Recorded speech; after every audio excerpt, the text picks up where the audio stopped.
Hello, Utah County. Welcome to Truth in Transit, a voter education project about the Provo Orem BRT. This is FAQ number 2. How will BRT be paid for? Whenever anybody starts talking about funding public transportation and highways in Utah County, you're bound to hear a lot of talk about the 3 different quarter-cent sales taxes, with all of the fascinating formulas and attendant details attached. Well, fortunately for you, we're not going to spend a lot of time breaking down all of those complex formulas, because to answer the questions of how BRT is going to be paid for and why there's a petition to stop BRT funding until Utah County voters have a chance to vote on it, everything you need to know about these quarter-cent taxes is the bottom line. And that bottom line starts with every sales purchase in Utah County that has sales tax attached. And the 3/4-cent taxes are collected out of that sales tax, and then every penny of it is directed to either the UTA or to Utah County roads and highways. And this isn't chump change we're talking about, because this year those 3/4 cents are generating about $57.5 million. And 66% of that revenue stream, about $38 million this year, goes to the UTA, and the other 34%, just under $20 million, goes to Utah County roads and highways.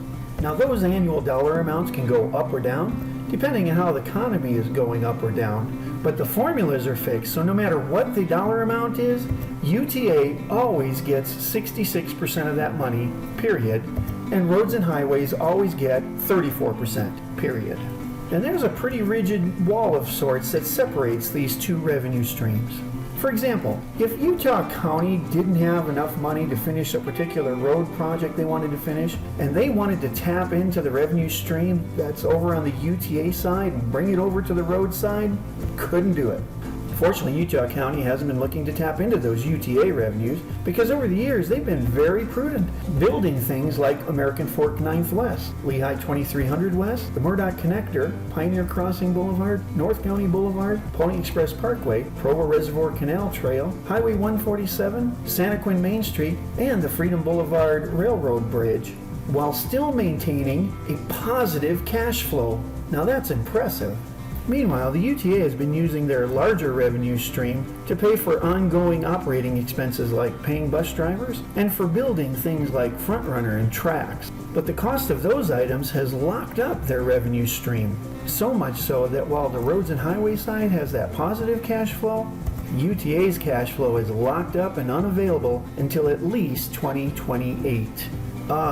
And therein lies the rub for the BRT plan to build bus stations in the middle of the busiest streets in Provo. Because in order to make that happen, UTA needs another $65 million. And with their money tied up until 2028, and there's that pesky wall separating them from the cash flow over on the roads and highway side. And that would be the end of the BRT story, at least until 2028, except somebody came up with a bright idea to get around that pesky wall.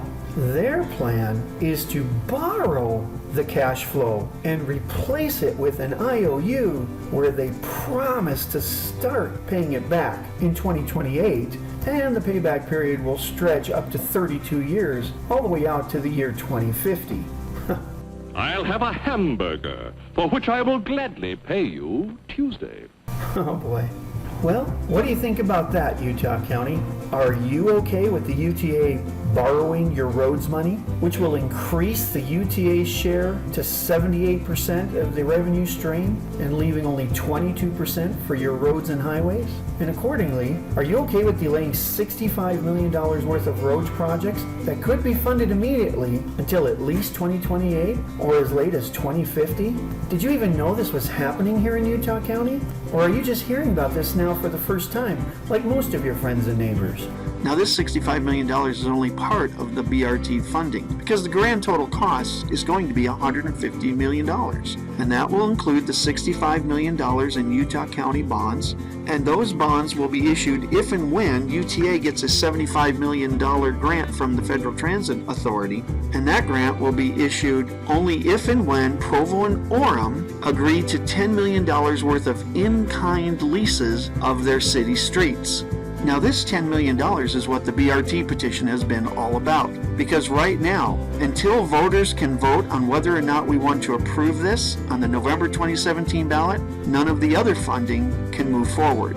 Well, thank you for being involved, and you can find more frequently asked questions at brtpetition.com. And while you're there, you can get more info, get connected with like-minded individuals, and get empowered to help us put BRT on the ballot so the voters can decide if this is what we want for our community. We'll see you there.